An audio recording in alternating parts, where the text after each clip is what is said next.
Hey everyone, happy Wednesday. Welcome to the weekly update. It's a good one today, so I'm going to jump on in. I am so proud of our team for volunteering and making the whole Family Adventure Day thing happen. It was incredible. We had maybe 500 to 600 families. I mean, there's no way we could have counted. Come through that day and just have an incredible time with their family and with us. And it was so cool. We had a lot of laughs and a lot of fun.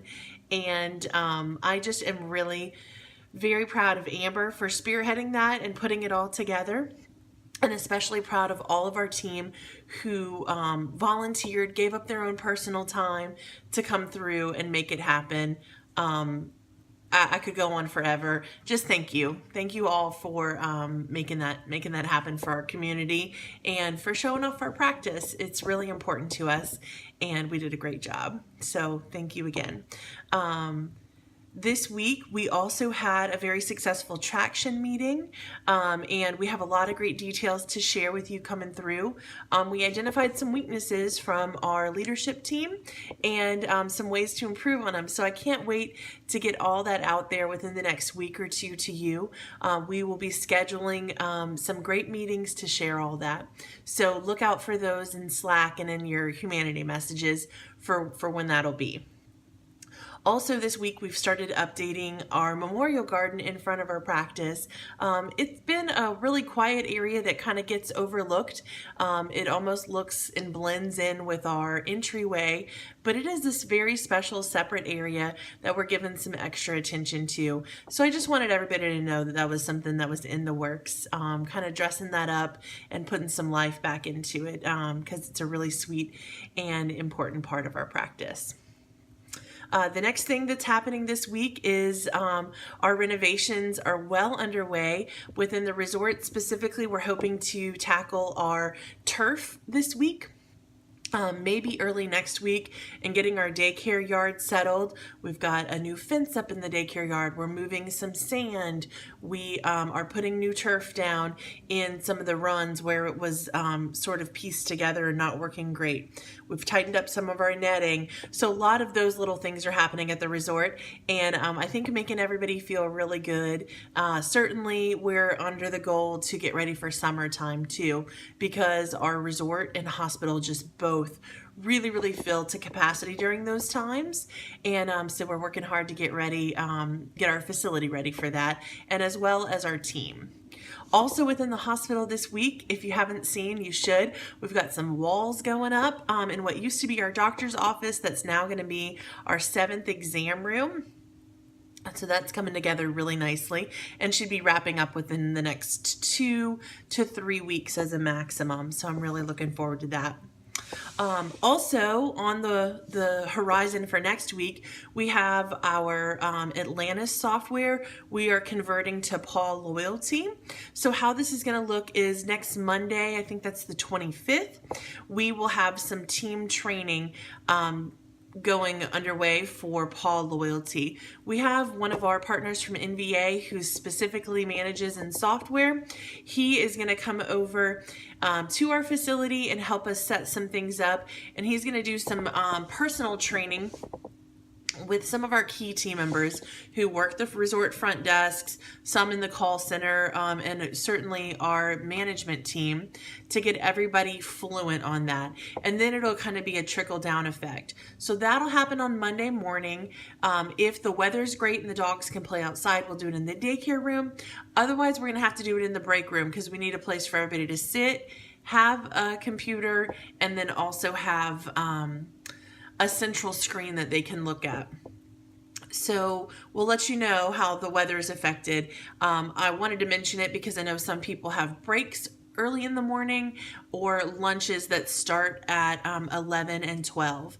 So if those things are issues, we'll let you know of a plan B in Slack for the day, but it might involve using the apartment office space for a break room since we've got tables and chairs and kitchen and everything there. But again, I'll let you know if that's even an issue. I'm just really excited that that's coming down the line so quickly and that we'll be able to get it in place. After we do the training, our trainer, Willie. He's going to hang around the resort area and just help with some real-time implementation, because we'll probably go live in the middle of the day that day. And we'll be able to start moving some things over and making sure that people are comfortable using it. And then we'll have hands-on time for new users to get in and kind of get their hands with it too. So lots of hand-holding on that front. Also this week, we welcomed a new team member, Britlin Guillory. She's a bather at our resort, and she started with us on Monday. We're just so happy to have you, Britlin. Welcome to the team. Also coming next week, I'm not exactly sure when, but I'll let you know in case it causes an issue with anything else. We have our VetSource account, which is our online pharmacy, and we utilize the ScriptWrite software as part of that. So what you would do usually is you'll enter a prescription into ScriptWrite, and then the client can shop the online pharmacy. Their information kind of marries up, and the prescription you entered gives them permission to fill it and have it shipped to their home. Otherwise, it can happen where the client can go shop. If the prescription item needs approval, it comes through ScriptWrite, you approve it, and then it gets delivered to them. Well, we are having to merge to a newer version of VetSource and ScriptWrite, and so that's all going to happen quietly.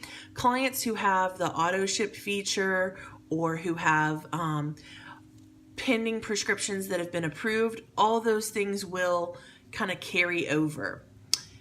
If they just have a prescription in that the client hasn't shown interest in, is the simplest way that I can say, where maybe we've entered the prescription, but they have not gone in and entered their account information, their credit card information, chosen any kind of shipping, those things will be lost. So we would have to re-enter those. It's just kind of a little sad fact that we're going to have to deal with. I'm expecting the fallout of that should be really, really minimized and not too much extra work. I just wanted to let you know that it was happening. In case anything ends up looking differently or you have any problems, I'm happy to help you through those, and I will make a point as soon as I know when it'll be to try and give you the heads up of when to expect that. Also, at the end of this week, on Friday the 22nd, that's when our insurance open enrollment closes. So I've been communicating with everybody in Slack. You've gotten messages and emails and reminders. This is a kind of final call. Please respond to those insurance messages. Again, to be perfectly clear, because I know the insurance email from our agent was not clear on this, everyone, whether you have insurance now and you want to just keep the same thing, whether you have insurance and you want to change something or drop it, whether you don't have insurance with us and you don't want it, you have to go in and take action. You need to either go in and select the same thing that you have to keep it. You need to go in and select what you want to change it, go and select to cancel it, go and select to continue to decline. You have to make one of those choices, and you need to do it by Friday. I would really love it if you would do it by Thursday, so that Friday we can just submit it and you get what you need and we can move on from this. So please try and make that happen as soon as possible, Wednesday or Thursday at the very latest. Please, please, please. Everyone needs to take action if you've worked here for longer than 50 days.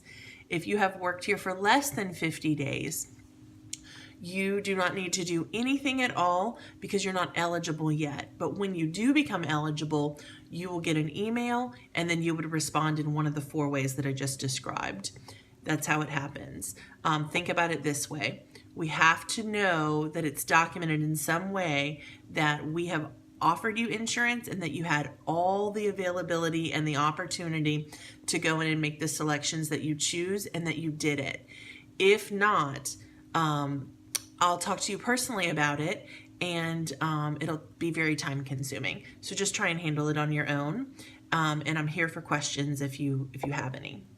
One reminder that I have for today is that many of the managers are telling me that we're having trouble again clocking in and clocking out.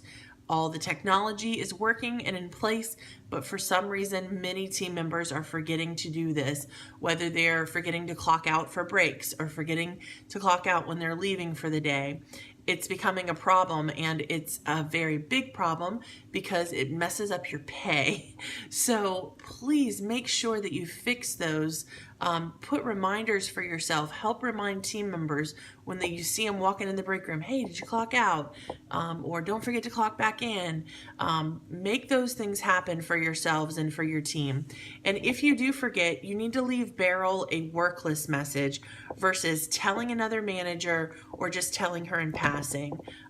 Everybody, you, managers, doctors, everybody has a mind full of things. And so when you tell somebody something like that, it's likely to be forgotten. Try and manage it yourself.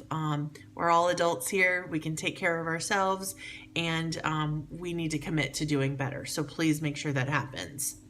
Also, we are working really hard on getting a process going to where everyone is trained on answering the phones and helping clients with whatever need that they have.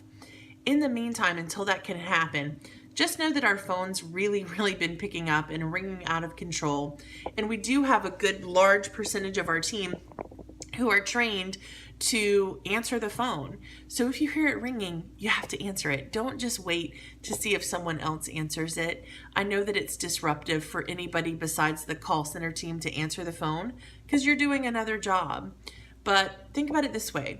You wouldn't have another job to do if the phone wasn't ringing and clients weren't trying to come in. So no matter who you are, no matter what your job title is or how busy you think you are, you better pick up the phone because one day it might not ring and we might not need you to pick it up. So seize the day and take care of our clients, and know that when people are calling for updates on their pet, it's because they care and they believe that we care. So it's your opportunity to show them that we care. Just do the right thing there. And we are working to make sure that it gets better and better, and we keep the right people in place. But in the meantime, we have to take care of what we have now. Really important that everybody gets that and we do better. This week, I wanted to focus on kind of one little case study, and I won't take too much longer to do this, but y'all, we had a big blunder. It was like a mosh pit of a mess of a situation. And I just kind of wanted to show the cycle of how this happened, because every department played a role in it, and every department kind of fell short in some kind of way of contributing to the mess that this situation was for one patient and one client. And y'all, we did not create the wow. So here's what happened. A pet came and stayed at our resort, and their medication was left behind when they checked out. And it was a heart medication for this patient. Really vital to this patient's health and well-being that he received the medication every day. So once the owner realized that they had left it behind, they were actually already en route out of town to North Louisiana. So they called us back and they said, hey, can you ship me my prescription? And of course we said yes. And the person who answered the phone did the right thing, called the manager on call. The manager on call arrives to get the meds and ship it overnight. But in the meantime, the client had called back and said, never mind, I found a friend to come get it. No big deal, except for the fact that that wasn't really documented and that nobody called the manager on call to make that happen. That was a problem, but not a big deal. Then the client unfortunately called back and said, hey, friend can't come through, let's go back to shipping it. So here's where the ball gets dropped a second time. The first time the med was lost. The second time the client said, hey, I actually do want it shipped, and we agreed to that, but then nobody let anybody else know. So the medication continued to sit there, and the patient goes a third day without having it. So then finally the client calls back on the fourth day and says, I didn't receive my overnighted medication. Where is it? Well, it was still sitting in our pharmacy refrigerator. So then somebody says, okay, let's go ahead and get it ready for shipping. And let's find somebody to do it. It was very disruptive, the way that it all had to happen. But then we get it ready for shipping. And it gets packaged up, but it gets packaged inappropriately. and ice packs put in a cardboard box with just the medication in there, no kind of sealant or anything. And it gets taken to FedEx to be overnighted.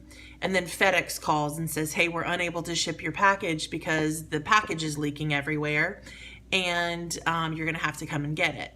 So another disruption and another day lost because we missed our window of opportunity. So now we're on day 5. Patient with a heart condition still doesn't have their medication. And we have to repackage it and resend it and explain to the owner for a 5th day in a row why their pet doesn't have a medication.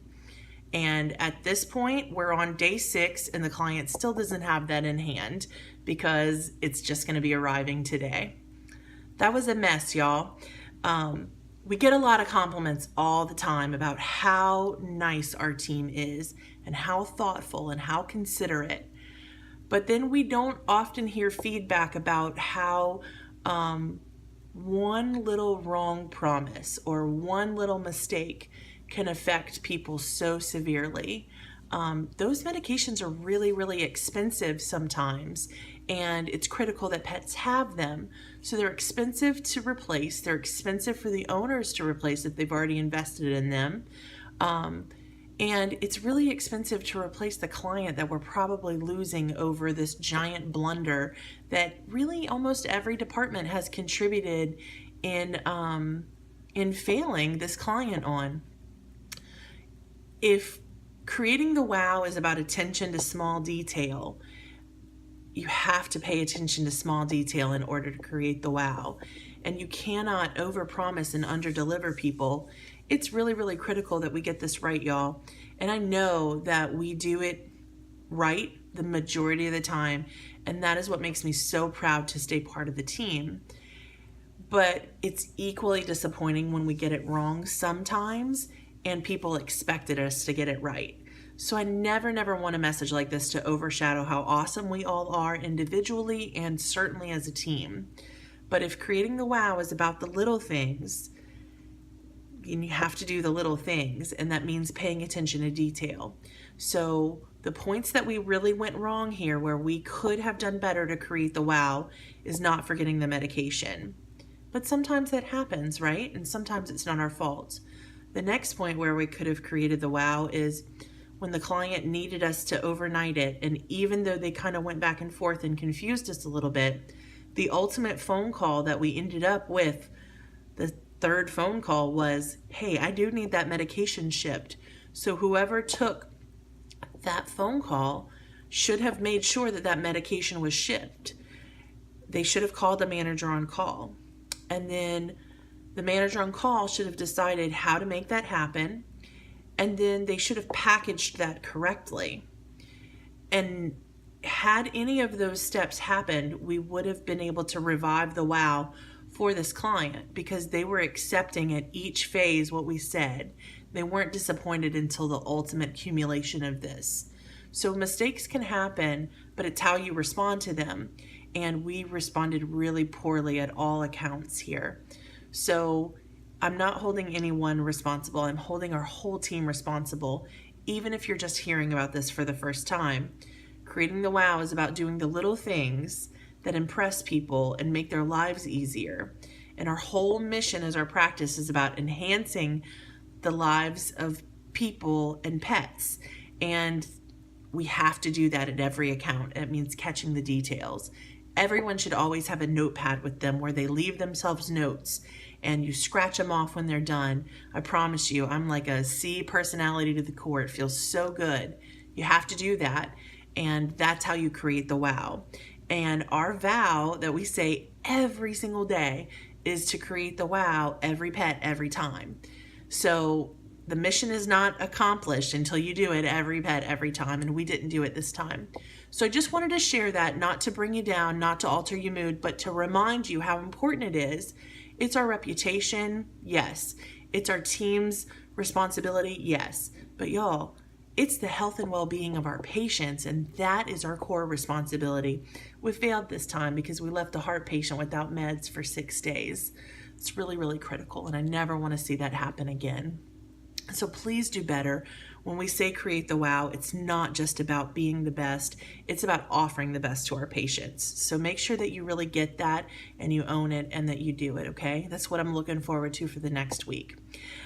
Thank you for tuning in and listening to these long updates. We really, really appreciate you staying tuned into our practice, and go create the wow. Y'all have a good week.